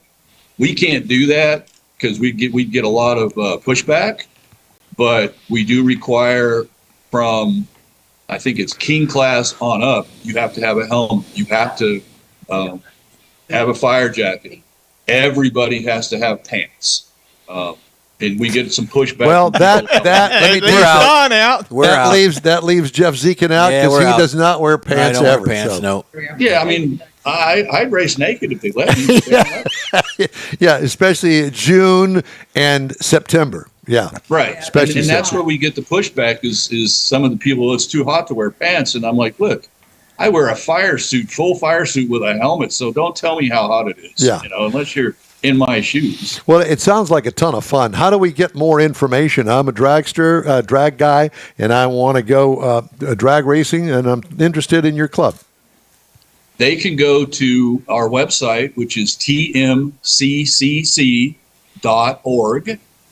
Once they go there, they will pull up everything. That gives every class, rules, pictures, all of our sponsors.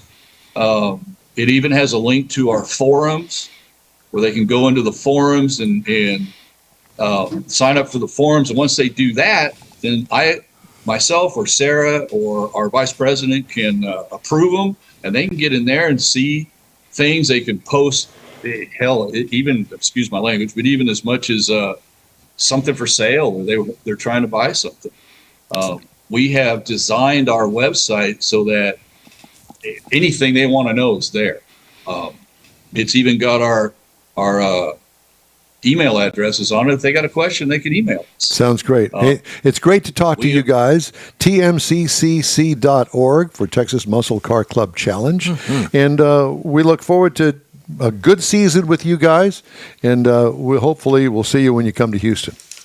Well, we're hoping, to be honest with you, Fingers crossed. we're hoping to see you guys when we come down to Houston in a few weeks. You never know. And you guys can't make a podcast. Hopefully you can at least race. And and if nothing else, we'll have our pants on. Good to talk to you, Sarah and Scott. Y'all take care, okay? Hey, just ahead, Mars has his review of the 2025 Subaru WRX TS. Is that true, Mars? Is it a TS? Yep, new for 25. Wow. Okay, along with Jeff's car culture feature on road trip arguments. God, here we go. The In Real Time Car Talk Show is back in 2 minutes. The Tex-Mex dining experience is defined by Lupi Tortilla, your destination for Texas's best beef fajitas and frozen margaritas. Since 1983, Lupi Tortilla has served authentic and time-tested recipes made with the freshest ingredients. Atmosphere is part of the award-winning experience at Lupi Tortilla, all developed in a little house near Highway 6 and I-10 in West Houston. Visit any of the Lupi Tortillas and you'll see the same attention to detail in each and every location. Start your Lupi experience with queso flammeado and guacamole, along with a classic frozen margarita. Dine on famous Lupi beef and chicken fajitas, or pepper shrimp brochette, or a fish or vegetarian entree, and finish with a scrumptious flan for dessert. Find Lupi Tortilla in Houston, College Station, Beaumont, Austin, San Antonio, and Dallas-Fort Worth. There's a Texas location near you. The recipes are authentic and time-tested. The ingredients always fresh. Lupi Tortilla, he's pretty good. You own a car you love. Well, why not let Gulf Coast Auto Shield protect it? Houstonian John Gray invites you to his state-of-the-art facility to introduce you to his specialist team of auto enthusiasts. We promise you'll be impressed. Whether you're looking to massage your original paint to a like-new appearance, apply a ceramic coating, install a paint protection film, nano-ceramic window tint, or new windshield protection called ExoShield, Gulf Coast Auto Shield is where Houston's car people go. Curbed your wheels? Instead of buying new, why not have them repaired? How about a professionally installed radar detector? Gulf Coast Auto Shield does that too. Get a peek inside the shop and look at the services offered by getting online and heading to gcautoshield.com. Better yet, stop by their facility at 11275 South Sam Houston Tollway, just south of the Southwest Freeway, and get a personal tour. Gulf Coast Auto Shield is your place to go for all things exterior. Call them today, 832-930-5655 or gcautoshield.com. In Real Time hits the road, literally, when we join the Hot Rod Tour of Texas on April 26th. Check out our link to the website through inrealtime.com. And thanks for being with us today. We really appreciate that. I did want to mention that we are going to also be at the Hemi Hideout on April the 5th. It's an open house. Bring $10 cash. Come on out for the open house. We'll be there from 10 to noon or 1 or whatever it is. They would like for you to make reservations and remind you that no one under 12 That's right. is coming in. Okay. Thank you, sir. Time now for Jeff's Car Culture. Road trip arguments. Oh, God, we've all had them. No, we haven't. Not all of us. But this is a survey done it's been done in the United States and also in Great Britain. So they say that 1 in 3 admit to an argument. More than a third of drivers admit to having an argument while driving in their car. This study found that there was about 36% of motorists confessed to having carguments. That's what they're called. Carguments, okay. All right. So one part of the survey, about 2,000 motorists discovered that 50% of the ages of 25 to 44 argued while driving, compared to just about a quarter, 25% of people over 70 get in arguments with Martha or Gladys, whoever they are. It's been revealed on the state side that 46% of people admitting to bickering behind the wheel, but not surprising. Most disagreements occur between partners and break out when setting out for the day. That woman's got a road map in her hand. There's also a little theme with these photographs I'll tell you at the end. A similar number, about 25% of people also get into arguments while visiting with family members in the car, or going on a family trip. About 21% of people said that in-car conflicts were caused by what? Shopping tips. Oh my God. Who does that? I'm thinking it's the women. So just saying. About 46% of all arguments centered around directions, while about 39% are based on standard driving procedures. Turn left here, you're going too fast, watch out for that school bus, all that stuff. The stress of leaving on time for a summer holiday or a day together in that confined environment of a car is a perfect recipe for an argument. You want to add children to the equation, or perhaps the in-laws? Not so much of a question in an argument, but it's going to happen. When it starts, no one knows. And then there's those driving hundreds of miles who have no longer being able to get out of the car to start their disagreement. So it's also amusing the era of satellite navigation, directions, and choice of route. All that technology, arguments still happen. So be careful. Driving is a complex task that requires drivers' full attention in order to get from A to B without incident. But research has revealed a large portion admit to having in-car arguments. There you go. God. You know, there are a couple of those that come to mind, and well, we're going on Hot Rod Tour. One of those arguments, and that was with a former wife. Just saying. Just thought I'd throw that out there. Oh boy, okay. All right, time now for this hour's car review. Speaking of wives, Mike Mars has a review of the Subaru WRX TS. Yes, and it's interesting to note that the TRS is a new trim level for this year. Wait a minute. Wait. No, the TS. My bad. I'm reading ahead. The WRX TS is a new trim level for 2025. So there are 4 this year: the Premium, the Limited, the TS, which is the new one, and then the GT. We were talking about the TS. That's one we were driving. Now, this is a sports sedan. So it's kind of the TS is a sportier track model. It's not for the track, but it's more directed towards the track with the way it's set up, the way things, the technology and things. Just move on. Up front, you're going to find the LED headlights. You're going to find they're automatic on, but they have height adjustment and they have steering responsive. So it's really cool. So you get the headlights to turn when you want them to. Got black mirror side covers. Got a rear lip spoiler that's black. So it's got a lot of black trim pieces to go on this thing, including the wheels to give it that sporty look. Now, it does also, I was interested to find out that it has an aluminum hood. Now, that scoop that's on it that everybody knows from the WRX, that is part of that aluminum hood. And the front fenders are also aluminum. Because some gold Brembo braking system set up on it. Now, we were rolling on the 19-inch aluminum wheels, which are standard on the TS package. And it does not have a spare. It has a retire repair kit, so you need to know that. And it also has the moon roof delete. Again, back to that performance concept of this particular trim level. Now, inside, you're going to find the black ultra suede, and leather seating surfaces. Front seats are heated. There are Recaro seating up front in this particular model. It's a 60/40 rear folding seat. Now, it does have an 11.6-inch multimedia monitor in the middle of it. Now, this is the audio, AC, the phone, your rear vision camera, all that's going to be in there, your convenience controls. Now, it has a new 12.3-inch digital gauge cluster for the driver. That's where you're going to find all your performance settings and that you can set up to monitor how your vehicle's doing. Now, there are a lot more controls in this vehicle, but some of the other manufacturers are doing the same thing. They're burying them down in. You got to go down into that monitor in the middle to find some of these things that normally, or you used to be able to find them on a button. So you got to do a little dig in there. Harman Kardon audio system, 11 speakers with a 500-watt amp is more than enough to fill this thing up with nice sounds. 2.4-liter turbo flat boxer type engine, 271 horsepower, 258 pound-feet of torque.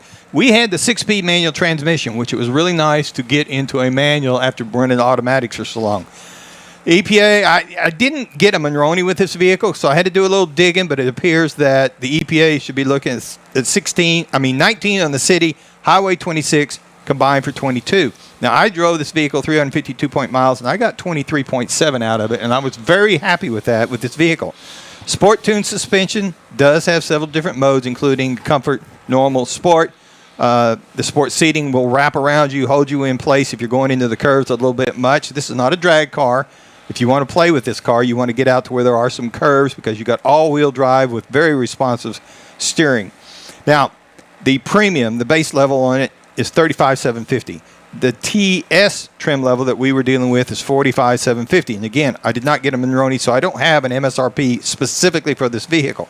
But something you can look at to compare it to is the Volkswagen Golf R, $48,325. Toyota GR Corolla, $43,529, and an Audi S3 is $48,700. So these are all small sports sedans that you might want to look at if you're looking for something in that very competitive segment. Thank you, sir. And Will Time Car Talk Show continues after this. Pro-Am Auto Accessories has been serving Houston's auto enthusiasts since 1984, providing world-class products for sports cars, European sedans, and American muscle. Pro-Am is known as the place to go to find exclusive and hard-to-find parts and accessories. Pro-Am is one of the very first distributors in the USA for brands such as Recaro, Redline, Momo, Corbo, and Simpson. Located in the heart of Houston's premier retail and service corridor, the Galleria area, Pro-Am's walk-in storefront includes an 8,000 square foot warehouse, showroom, and installation bays. Pro-Am not only sells parts and accessories, but also offers installation and service. Pro-Am is now reaching a worldwide audience through Pro-Am.com, taking its local reputation to the rest of the world. At Pro-Am Auto, you'll be dealing with a small group of professionals who truly want to help you with your automotive needs. If you don't see what you're looking for on the website, call and Pro-Am will lend you a hand. Pro-Am Auto, 6125 Richmond at Green Ridge in Houston's Galleria area. Call them at 713-781-7755. It's time for the 47th Annual Corvette Chevy Expo in Galveston, Saturday and Sunday, March 15th and 16th at the Galveston Island Convention Center. This premier indoor event features iconic Chevrolets, from classic Camaros to America's sports car Corvette. See over 135 displays, automotive vendors, and unique finds at the expansive swap meet. You'll also see the all-handmade Galveston Craft Show, featuring over 100 local artisans. Be part of this Chevy celebration, March 15th and 16th. For tickets, visit CorvetteChevyExpo.com. Mecum Auctions, the world's largest collector car auction company, returns to Houston, April 3rd to the 5th at NRG Center. Join us for the fun, fast-paced, high-energy Mecum experience with 1,000 vehicles up for grabs. For avid collectors, first-time buyers, and enthusiasts of all ages, there's something for everyone. Bring home your dream car. Register to bid and buy spectator tickets now at Mecum.com. From the Sugar Shack Studios in Texas, USA, it's the In Wheel Time Car Talk Show. Just ahead, Tim Haffey, president of Lone Star Jeep Club. Jeff has the cruise in and events calendars, and I'll bring you stories making automotive news this week. Certainly will. Howdy, along with Mike Out of This World Mars. We always need more Jeff Zekin, Chief Engineer David Ainsley. I'm Don Armstrong. Glad you could join us on this Saturday for the In Wheel Time Car Talk Show. Let's talk Jeeps, shall we? Let's do that. Talk with the man about town, Tim Haffey, Lone Star Jeep Club president. Tim, good morning. How are you? I'm doing great. Good morning, and happy not Valentine's Day, but happy St. Patrick's Day. Well, it's always Valentine's Day here. We're in a loving mood. Yeah, there's a lot of love to be most yeah. definitely. How are things with the Lone Star Jeep Club? They're doing great, actually. We have had 3 events so far this year. We had our annual Polar Express run back in January up in Oklahoma. Wow. That's where we do a hat and glove donation drive, and it's either warm or very cold. It was a great ride. Good. So was it both? Was it warm and cold? It was cold, but not as cold as last year. At least it was in the double digits this year. Oh, wow. Heat wave up there in Oklahoma, huh? But there was a little snow, maybe? No, but we had some ice. Ice, okay. Well, that's what you got those big studded tires for. I had ice in my drinks last night. Did you have ice in your drinks? I had ice in my drinks. Okay, yeah. well, that's always good to have that. So that's one event. What's the second event that you've had already? That is our Valentine's Day run. That's down at Hidden Falls. We do that on or around Valentine's Day. And in March, a couple weeks ago, we just had our 101 class. We're doing 3 of those this year. So introducing new Jeepers into the club and how to actually use their Jeep. So we do instructions in the morning, kind of a classroom hands-on instruction, and then we take them out and show them how to use the Jeeps on the trail. And then you guide them home for drinks afterwards. That's right. On the rocks. Yeah, neither on the rocks. On the rocks. That's we like it on the rocks. On the rock. Yes, I know. I know that you do. Now, are you here in Houston? Where are you? I'm up in the Dallas area. I'm actually in Frisco. Okay, Frisco. And I'm sure that you have folks that are here in the Houston area that are members of your club as well. We do. We have several members down there. Yeah. So, based on my past club experience, not with Jeeps, but other clubs, that there's always some crossbreeding going on within the clubs where, hey, yeah, I'm also a member of that club up there in the Dallas area. And then they've got a few members that are down here as well. So when you have an off weekend, if you still want to do something, one of the 2 clubs has always got something going on. There's a lot of clubs up here, right? So we have Lone Star, we've got North Texas Jeep Club, Collin County. You've got what I would, some smaller clubs in East Texas. And you're right, there's people in a park and all the parks every weekend. So if you wanted to go drive your Jeep, you can certainly meet some of those other clubs at those parks. What is the favorite place to go up there in North Texas? In that area, North Texas, the not Hill Country, but the Piney Woods, East Texas. What's a favorite place for a Jeep gathering to actually put your Jeep through the paces, so to speak? That's a good question. I think it comes down to personal preference. I like Barnwell. It's out in Gilmer, Barnwell Mountain Recreational Area. I just love that park. It's big. There's a lot of challenges out there. A great camping area, great camping too. A lot of people also like going down to Mason. There's a park down in that area that they like to go to.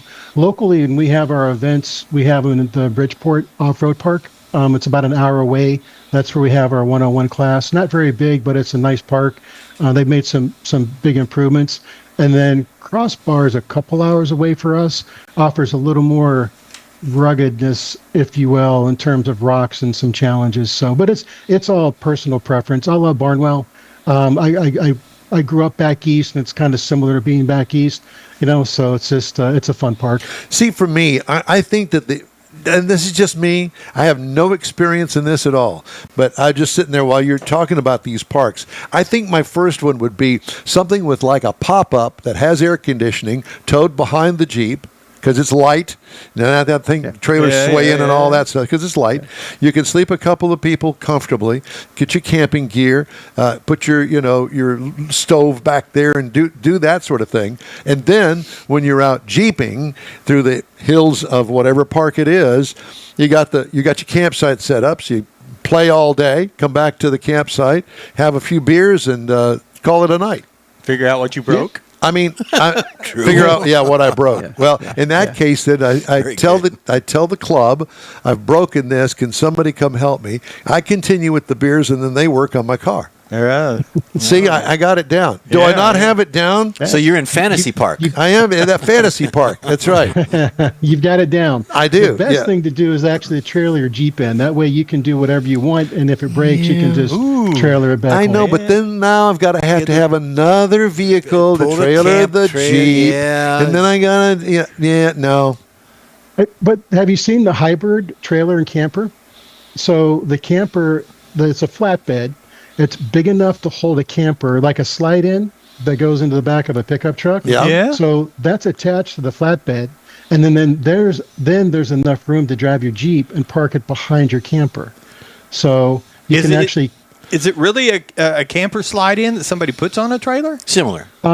Similar to that. I've seen both. I've seen the slide-in that's been attached, and then I've seen where someone's removed the wheels and the axle from a trailer and attached it to the flatbed. That would be over at Mars' neck of the woods. You would do something like that. But here's the real question, Tim. So, does your wife know that you know this sort of thing? She does. She's very supportive of my hobby. But she's not able to actually go off-roading because of some health issues. But up until then, she was very supportive of it. In fact, one rare thing happened when I broke my axles in Hot Springs, Arkansas. I called to tell her about it, and her first response was, "Well, you wanted to upgrade to 1-tons next year. Why don't you just do it now?" So I can't think of a. That's a good woman there. I'm telling you. That's a good woman. Yeah. Of course, he's not married to her anymore, but I don't know. Listen, I think that if I'm going to go off-roading and have to worry about breaking an axle at my age and experience, I'm out. Yeah. I'll stay back. No. I'll stay back. I'll manage the campfire, the cold beers, and I'll do my own thing. And the s'mores ready to go whenever we get back? To him, it's like breaking a hip. That's true. It'd be like breaking a hip. No broken axles. No. Just be careful. I'm waiting to blow an engine so I can do an LS. Oh boy. For next. No, I think that if I was going to do that, I think what I'd do is instead of buying an LX or something something that's dependable, I think I would consider going and finding a real American Motors V8 and go the whole retro route. Oh, elephant motor. Yeah, and put that in there. Yeah. Do you have any Jeeps in the club that have any of those motors in them? Not a elephant, but we've got, of course, 392s in the club, and we have some older model Jeeps that have the V8 in them. I see it. I would have to go with the American Motors V8 because I have no experience with them, but I understand that they're pretty good motors. Well, but they're made in Kenosha, Wisconsin. I mean, come on, Mike. Hey, I'm giving you credit. I'm just saying something Hometown like that. boy. You would not necessarily want to go out and rock crawl it because you want to take better care of it. It's kind of like a restored car. But no, because Sleeper. because those motors can be had, and from what I understand, they're pretty stout and able to take the mess up. Yeah, I would do that. All right. With the 4-speed manual transmission in there, lockers where you have to get outside, get over there, and get in the mud or between the rocks and lock up the front axle on the thing. So we could go to Hertz, rent a Jeep, and go on the excursion. Yeah, well, you could. Yeah, like they used to do Does the Hertz Mustangs. does Hertz rent Jeeps? I just threw them out there as a plug. Yeah, Probably not with 40-inch tires. Definitely not with so 40 there's tires. your expense. You'd have to go and buy yourself a set of 40-inch tires. And I know people in the Jeep clubs that you hang out with. They've somewhere in that somebody's got a set of those 40 inches for sale. Oh yeah, they're out there. Yep, they're out there. Ooh. But with an engine like that, you might as well put a bigger lift on it and go to 42s because you're going to have the horsepower to manage it, and then gear it 532 or 538s, gear it down really low. So you have that power with those gearing and those big tires. You'll just walk up. I'd kill everybody. I would. I mean, you couldn't compete against me. Yeah. Hey, what do you got underneath the hood? That's an AMC. It's a straight 6 A 1970 model V8. on each side. On each side, yeah. Well, the quick change pumpkin, you can change the ratios all day. See, the problem with talking to you, Tim, today is the fact that it stirs up all of these, what's left of the few brain cells that I have left, thinking, let's do it this way. So we're going to have a tour. We're going to plan a tour. We're going to do a rock crawl event every other month, beginning now, all the way through the fall. We'll be done with the 6-month tour, okay? Yes. I keep going back to his trailer with the camper on it. Of course you do. No. But see, instead of getting a camper out of the back of a truck, go down to the portable building guy, get him to build you a little building, a little house on there. Better yet, let's go chimney on it. Let's go let's go the whole nostalgia route, and let's find one of those truck bed mounted campers out of the junkyard. Now you got a job. Or you get a rollback. Roll it back. Well, you up by the cab, you've got your compartment where you stay, and then you got on the back of the rollback, I you got want your more Jeep. room than And then that. we can lower it down. You roll your Jeep off. There Now you I go. have to take the 40-inch tires. You put them inside your little building in there, and that could be your chairs. That's how you could carry your spare parts by using them as chairs to sit in. One of the many reasons that we have Mike Mars on this show is because he brings a different look at things. He's innovative. And from very deep East Texas. We're talking about Nederland, Texas, that you've never even heard of before. It's over in the Golden Triangle area, but it's a different mindset over there. And he brings different ideas to the show like that. Yeah. Thinkers. Yep. And I noticed that you're not saying anything, Tim. I have no response to that. He's in awe. Well, at least I didn't bring up the idea of cutting a hole in the bottom of it like you do it for ice fishing, except you'd use it for something else. I'm My not mind with is it. spinning. I was thinking of all the different camper types out there you could put on a flatbed. Yeah, I you would just build one yourself. Yeah. Well, but you want air conditioning, you want a sink and the toilet. Oh would be yeah, nice, I got you an know what air I mean? conditioner in the garage I could put in it. There you go. You got to get it Run the done. generator. Yeah, and that way you got a winch to winch your Jeep up onto the trailer. Mike's got all the parts we and got pieces. plans. If it's not in the garage, it's in the living room, the den, bedrooms. Without his house, we could build a whole setup. We've got prototypes all over the place. So when's the next event for us Houstonians to come up and be with you, so to speak? So we're actually headed to Barnwell. Where is Barnwell? I've heard of that. Outside of in Gilmer, Texas. Okay, where is Gilmer, Texas? Gilmer, Texas is in East Texas. It's north. Halfway between, it's off of, I don't know. It's off of 59, I think. 59 and 20? 159, right? Yeah. I think it's above 20. I think it's north of. It's above 20. Yeah. It's between 30 and 20. In other words, you're kind of up there in the Arklatex. Piney Woods. It's in the Piney Woods. Piney Woods. In the Piney Woods. Yeah. All right. Yeah. Very There's good. a ghost out there too. Ooh, I've heard that. Yeah. Yeah. Well, Ghost of Gilmer. yeah. If there's any ghosts to be found, I guarantee you they'll find me. I don't know what the draw is, but I guess it's the entertainment value. You're a spooky guy. That's what it is. Yeah. Well, That's a Tim, great how part. much fun is this? Tim Mahaffey with Lone Star Jeep Club. We love talking to you, man. It's tons of fun, and we want to come up there and we want to hang with you guys at one of your events. Would that be okay? Absolutely. Well, we I was don't gonna have a invite Jeep you. though.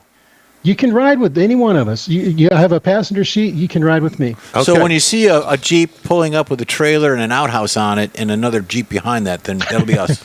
That's it. We can I'm like, arrange hey, to get a new there Jeep. goes Mike. There you are. Exactly. Well, Tim, it's great to talk to you. Tell the gang we said hi, and we'll talk to you again soon. All right. Thank you very much. Have a great weekend. You do the Thanks, same, my Mike. friend. Thank All right, you. coming up, Jeff has the cruise in and events calendars, and I'll have the stories making automotive news headlines this week. Thanks for joining us on the award-winning In-Wheel Time Car Talk Show. We continue right here, right after this. Pro-Am Auto Accessories has been serving Houston's auto enthusiasts since 1984, providing world-class products for sports cars, European sedans, and American muscle. Pro-Am is known as the place to go to find exclusive and hard-to-find parts and accessories. Pro-Am is one of the very first distributors in the USA for brands such as Recaro, Redline, Momo, Corbo, and Simpson. Located in the heart of Houston's premier retail and service corridor, the Galleria area, Pro-Am's walk-in storefront includes an 8,000-square-foot warehouse, showroom, and installation bays. Pro-Am not only sells parts and accessories, but also offers installation and service. Pro-Am is now reaching a worldwide audience through Pro-Am.com, taking its local reputation to the rest of the world. At Pro-Am Auto, you'll be dealing with a small group of professionals who truly want to help you with your automotive needs. If you don't see what you're looking for on the website, call and Pro-Am will lend you a hand. Pro-Am Auto, 6125 Richmond at Green Ridge in Houston's Galleria area. Call them at 713-781-7755. It's time for the 47th Annual Corvette Chevy Expo in Galveston, Saturday and Sunday, March 15th and 16th at the Galveston Island Convention Center. This premier indoor event features iconic Chevrolets, from classic Camaros to America's sports car Corvette. See over 135 displays, automotive vendors, and unique finds at the expansive swap meet. You'll also see the all-handmade Galveston Craft Show, featuring over 100 local artisans. Be part of this Chevy celebration, March 15th and 16th. For tickets, visit CorvetteChevyExpo.com. Mecum Auctions, the world's largest collector car auction company, returns to Houston, April 3rd to the 5th at NRG Center. Join us for the fun, fast-paced, high-energy Mecum experience with 1,000 vehicles up for grabs. For avid collectors, first-time buyers, and enthusiasts of all ages, there's something for everyone. Bring home your dream car. Register to bid and buy spectator tickets now at Mecum.com. Hey, we hope you'll join us on the upcoming Hot Rod Tour of Texas, beginning April 24th down in Victoria, Texas. Victoria. Hope we get the Corvette running by then. You'll get the latest from the tour all weekend long by staying tuned to the In-Wheel Time Car Talk Show. Saturday, the 26th, we'll be streaming our live show from tour stop number umpteen-thousand at the Spindle Tap Brewery right here in Houston. I bet you don't know where that is. I think I do, but Do you? Yeah, we'll talk It's up about off of what's between 59 and 45. Right. The north side of town, inside the Beltway. And a kind of an industrial area. And it's quite surprising because when you get inside the brewery, you're going to go, this is here? Yeah. It's an interesting venue. You're going to like it. Good deal. All right. All right, time now for the Cruise In and events calendars, and Mr. Jeffrey Zekin has that. Yes, weekly cruising in Montgomery, Texas, every Saturday, 6 p.m. to 9 p.m. This is for next weekend now, the 22nd. So it's behind the McDonald's and O'Reilly's, the parking lot area. It's next to the Brookshire Brothers up there. Now, something a little different we're going to do. You know, we've been talking about the Houston clubs and the Houston meets. Yeah. We're going to expand our horizons. On March 21st in San Antonio, it's Biff Busby Hot Rod Cruise-In. It happens every Friday night from 6 p.m. to 10 p.m. There's a $5 admission, and if you get a $5 admission, you get a coupon to go to Biff's to buy something. So it's pretty cool kind of place together. You got a DJ, got all kinds of stuff that's in San Antonio. On Topper Wine Road. 12702 Topper Wine Road. I know exactly where it's at. Been there many a times. It goes from 6 p.m. to 10 p.m. And it's a Friday, not a Saturday. That event. So... What'd you say? I've been to that event. Yeah, and then have you? Because we're expanding. Did you have our your pants horizons. on that time? He did. Hot rods. My wife was with me. She made me wear pants. Okay. Hot Rods and Muscle Car Cruising at the Whataburger. This also is in San Antonio at 4050 North Loop 1604 West in San Antonio, 6 to 10. It's the Mustang Car Club, along with the Whataburger hosts Hot Rods and Cruisins every Saturday from 6 to 10. So it's across from the Academy on 1604. Everybody knows where it's at. Go in there, buy a fishing pole or a nice whatever, and then go to the Cruisin'. So we've got April 5th. We've got the Hemi Hideout. Don's been talking about that. We've also got the Hot Rod Tour Texas. We've also been talking about that coming up, and then the Granbury event in. That's June. In June. So that's what we got coming up. So we'll expand our horizons. We also have the Hemi Hideout. Yeah, I just said that. We're going to go, Hemi Hideout open house. That's in 3 weeks? Yeah, something like that. April 5th. 3 weeks. Yeah. Okay. $10 donation, cash only. No one under 12? 12. And no one under 12 is allowed in. And then they've got sodas and coffee you can purchase there as well. So enjoy that. Some of the stories making headlines this week. Los Angeles authorities charged a 25-year-old man with attempted murder and other offenses in connection with a vehicle ramming at a CarMax dealership in Inglewood, California on March 8th. Andrew Arroyo allegedly injured 10 people with 6 sustaining great bodily injuries, according to the Los Angeles County District Attorney's Office. Video of a person allegedly to be Arroyo backing a small SUV into the store, turning the vehicle around and driving out the other side of the building, circulating online. Arroyo was arrested by Inglewood police. He was charged with 1 count of attempted murder, 9 counts of assault with a deadly weapon, all because he got ticked off at the appraisal of a used car. Dude, if it's that bad, just get up and leave. What? Yeah. He got ticked off. So his bail has been set at $1.3 million. And they were going to give him $1.1 million for the car. So there you go. He's lost money already. $1 million obtained through a July settlement with Vroom. Remember Vroom? Oh, yeah. Former online retailer of used vehicles. That $1 million to be paid out to consumers affected by the company's shipping delays, according to the Federal Trade Commission. Vroom agreed last year to pay a fine to settle FTC claims it misrepresented inspection work done on vehicles it sold, failed to offer buyers timely refunds when it did not deliver the vehicles on schedule, and did not make certain other required disclosures. Checks totaling $943,000 are being sent to 20,361 consumers. Now, you do the math. What is it, $18 a person or something? Vroom of Houston. Did you know that Vroom was they were in Bel Air, I think, was their headquarters. Yeah, they were here on the freeway. Vroom of Houston. They're not L.A. They're from Houston. Right. Company. Shut down its online used vehicle sales operation earlier last year. Mm-hmm. They're Eco Park now. Are they? Yeah. A customer injured 8 people. I already read that story. Ineos Automotive is recalling 7,000 vehicles in the U.S. after customers reported that doors on their SUVs flew open while driving. Gladys? Where's Martha? Come back here. Ineos will replace a door button mechanism on all Grenadier Sport utility vehicles made before April 19th last year, according to reports filed with the National Highway Traffic Safety. Don't replace it, okay? The parts were assembled without enough grease being applied, the company said, leading external buttons on some vehicles to stick and cause doors to open mid-journey. Ineos will pay for the full cost of the repairs and funeral expenses. Let me make sure I understand this. You're going down the road. the button that's perfectly fine suddenly decides to stick in the open position to cause the door to go open. Yeah. Okay. Don't touch that button. Environmental Protection Agency said it's starting efforts to reverse the Biden administration's vehicle emissions rules that would force automakers to build a rising number of electric vehicles. They're not selling any, so why would you build more? The action is the latest in the Trump administration sweeping moves to undo the prior administration's efforts to prod automakers to build electric vehicles after rescinding a push to make EVs at least 50% of new vehicles by 2030. Goodbye. Union leaders at Ford's Germany-based business fear an increased risk of bankruptcy for the automaker's European operations, despite a $4.8 billion cash infusion from the U.S. parent. Ford announced the capital injection March 10th to address over-borrowing at its money-losing Ford Work unit. The automaker said it will invest over 4 years in a business improvement plan aimed at restoring profitability in Europe. Yeah, well, they're trying. Yikes. Mm-hmm. Did you know it was that bad? No, it kind of, I don't live in that kind of world to understand where putting $1 billion into something doesn't fix it.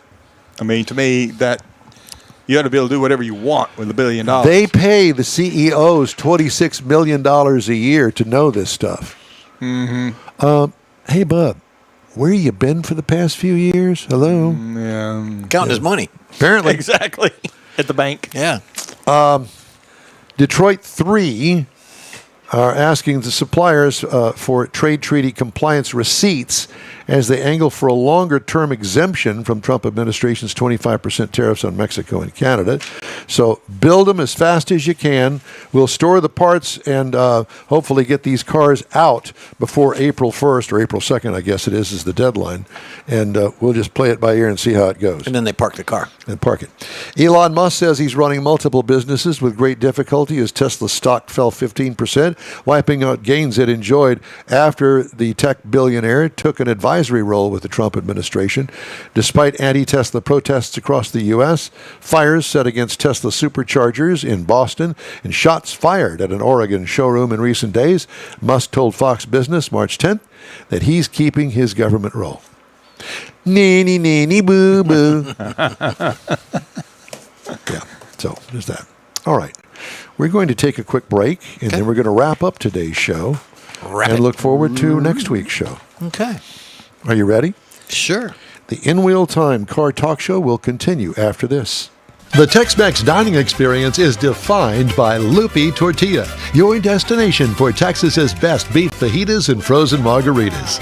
Since 1983, Lupi Tortilla has served authentic and time-tested recipes made with the freshest ingredients. Atmosphere is part of the award-winning experience at Lupi Tortilla, all developed in a little house near Highway 6 and I-10 in West Houston. Visit any of the Lupi Tortillas and you'll see the same attention to detail in each and every location.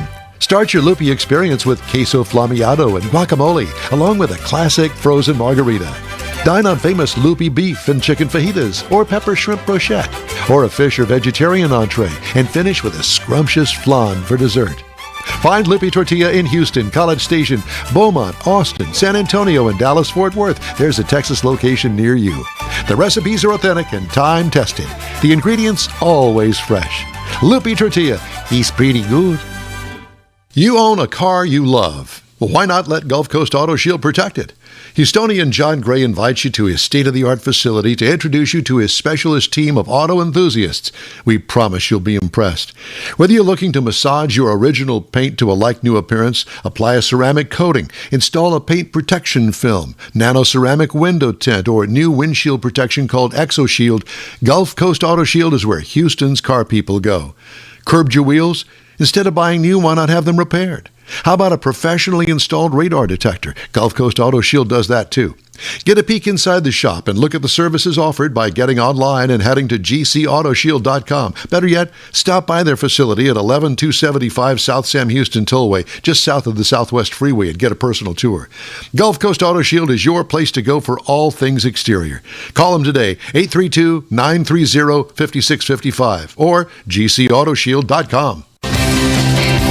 Well, that's all for this week's In Wheel Time Car Talk Show. Be sure and check us out online at inwheeltime.com. We're always looking for new and fun automotive things. If you have an idea or event, let us know. Our email address is info@inwheeltime.com. When you are looking for award-winning car talk, you can find the In Wheel Time Car Talk Show 24/7 on the In Wheel Time app. On the road, grab a podcast anytime. What was that? That was me. Grab a podcast anytime from your favorite podcast provider, including the new SiriusXM podcast channel. And be sure and check out the Odyssey Radio app for In Wheel Time. We video stream our live show every Saturday, 10 to noon, on Facebook, YouTube, and InWheelTime.com. The In Wheel Time video technical director is we always need more Jeff Zekin. For booking agent, video editor, and people finder, Mike Out of This World Mars. And chief engineer David Ainsley, I'm Don Armstrong. Hot Rod Tour of Texas starts April 24th in Victoria. Oh, yeah. And we hope you'll join us for at least tune in. Details and links at inwheeltime.com. Be safe out there. Have a great week. Thanks again for tuning in to In Wheel Time.